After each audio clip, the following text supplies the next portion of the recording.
when I think of the term teacher's researcher, I think of it as being curious, and I think of it as part of the process of observing and documenting.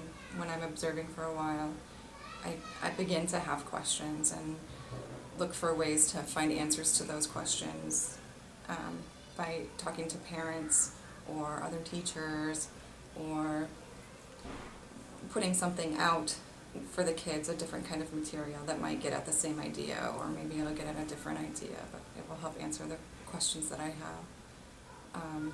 One day, we had put out some blocks that were circular but sort of oblong shaped pieces too, and their intention was building, but the kids weren't using them for building at all. They were putting them on their mouths and making lots of different sounds and putting them on their eyes, and talking about different kinds of faces. And one little girl said it was her shoe and she was trying to put it on her foot, and another girl had them going up her arms. So we started wondering, what are they? They're not building with these blocks. They see something else in these materials. And we were sort of wondering, what is it exactly that they're seeing? It seemed like they were diving into knowing more about their senses. What does it feel like when it's tight on your arm? What does it feel like when it's on your foot? And how does it amplify your voice, or muffle your voice, or change your perception when you're looking through it?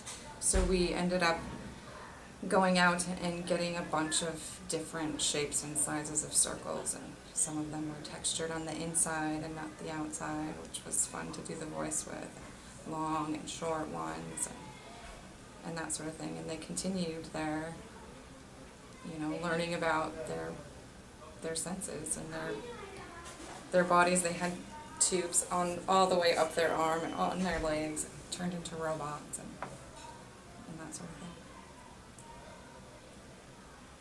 And you didn't jump to a robot theme. I think that's good to say. Some people might have done that, Yeah. but you really tried to look for deeper things going on. Yeah, they put the tubes all the way up on their arms and all the way on their legs, and were tending to be robots. But we didn't take a turn and start learning about robots or studying robots. We stuck with, how does it feel in your body? Can you move when these things are on your body? And we even asked, can robots hug? Because they were having a hard time bending their arms. So you could say something, but you're constantly trying to find what it's about from the child's point of view, as opposed to imposing your adult agenda. Yeah, I think that's what I mentioned that earlier. I'm always trying to figure out what it is. That's part of my question. That's actually almost always my question that I have. Not always, but most of the time, when I feel like teacher researcher, is what is it that the kids are really trying to get at?